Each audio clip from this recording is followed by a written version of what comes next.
7 Secrets of the Goddess by Devdutt Pattanayak. Chapter 1. Gaia's Secret. Male anxiety is outdated. Part 4. Excessive urbanization also resulted in disgust for all things material. Meaning was sought beyond the city walls, in the untamed earth below and the open sky above. Those who looked at the earth below saw it as the goddess, manifesting in pairs and triads, embodying the paradoxes of the world. There was Ishtar, the fertile, and Ereshkigal, the barren, in Sumerian mythology, Kali, the wild, and Gauri, the domestic, in Hindu mythology, the cow Hathor and the lioness Sekhmet of Egyptian mythology. In Greek mythology, there are the Fates triad who spin thread, the length of which determines the duration of human life, and the Grace triad who constitute the 3 seasons of spring, summer, and winter.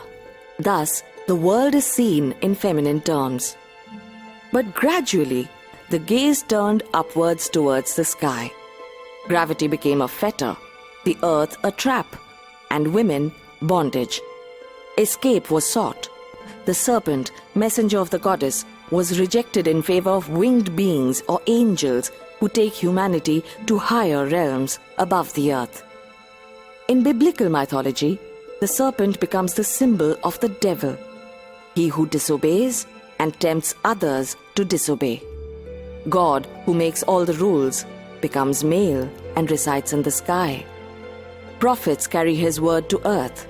They are mostly male: Abraham, Moses, Jesus, Muhammad. They overshadow the few female prophets, Miriam, Deborah, and Anna. For Christians, Jesus is the Son of God. There is no mention of a daughter of God.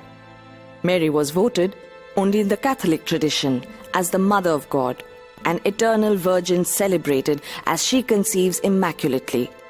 But she is no goddess. There is talk of Shekinah, the female spirit of God, in occult Judaic traditions. But she is never given form. There are many Marys in the Bible, but none of them become apostles.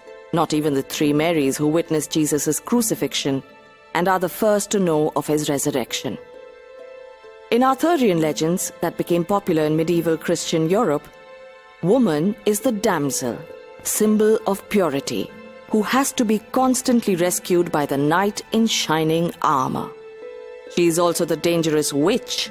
In fairy tales, she is the sleeping beauty who can be awoken only by the kiss of a Prince Charming. Monastic orders around the world sought liberation from this burden of taking care of women and the children they bore. In Islam, there is a folk tradition of how the devil tries unsuccessfully to include in the Quran, through Muhammad, a verse that makes the 3 goddesses of Mecca, Uz, Mannat, Lat, mediums to Allah. These were the infamous satanic verses. Still, the feminine makes her presence felt as the hand of the Prophet's daughter, Fatima, which is a common talisman used for protection and warding off the evil eye. In Jainism, all the Tirthankaras who established the bridge out of ignorance to wisdom are male. In some traditions, one of the Tirthankaras, Mallinath, is female. His female body is the result of a demerit. In his former life, he fasted more than his companions in illness, and he did not inform his companions about it. He rejects his female body, viewing it as a vessel of putrefaction. In the early days of Buddhism, Buddha refused to include women in his monastic order until he saw his stepmother cry at the death of his father and realized women suffer as much as men. Early Buddhist traditions saw wisdom in intellectual terms only, but later Buddhism made room for the emotional. Compassion was seen to be as important as knowledge, and compassion took the form of a goddess called Tara. She appeared as a tear shed when Buddha heard the cries of the suffering. Buddha decided not to accept nirvana, but worked tirelessly as bodhisattva to help other suffering souls. All bodhisattvas are male. But then we do hear of Guanyin, the female bodhisattva of China, whose presence gave solace to all the suffering souls in the land of the living and in the land of the dead. 4,000 years ago, before the rise of Buddhism, Vedic Hinduism paid greater attention to devas or gods like Agni, fire, Indra, rain, Vayu, wind, and Surya, sun, over devis or goddesses like Ushas, dawn, Vak, speech, and Aranyani, forest.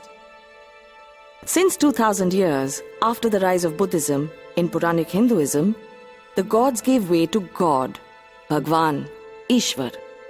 But God could not be explained without the goddess, Bhagavati, Ishwari. She was no supplement, she was an intimately, inextricably linked complement. This value placed on the feminine has been attributed to the popularity and influence of village goddesses or Grama Devis, which have been revered in settlements across India since the dawn of time, long before the Vedas or the cities of the Indus Valley civilization. 3 sects emerged in this later Puranic Hinduism: 2 masculine, focused on Shiva and Vishnu, and 1 feminine, focused on Devi. Shiva is the ascetic who attacks Brahma for coveting and trying to control Devi. He shuns worldly life until Devi transforms into Gauri and makes him a householder and father. Vishnu is the householder who looks upon Devi as Lakshmi, goddess of auspiciousness and abundance, taking various avatars to enable Brahma and his sons to cope with Kali. But Devi is a divinity in her own right, independent as the earth, responding to the gaze of Brahma who seeks to control her, Vishnu who enjoys her, and Shiva who withdraws from her. She is their mother, daughter, sister, and wife. She allows them to dominate, but never lets them have dominion over her. She enables everyone to outgrow the anxiety that creates patriarchy, as well as the anxiety created by patriarchy. Chapter 1: Gaia's Secret. Male anxiety is outdated. Part 1. Secrets from Hindu Calendar Art by Devdutt Pattanaik. Chapter 1: Ganesha's Secret.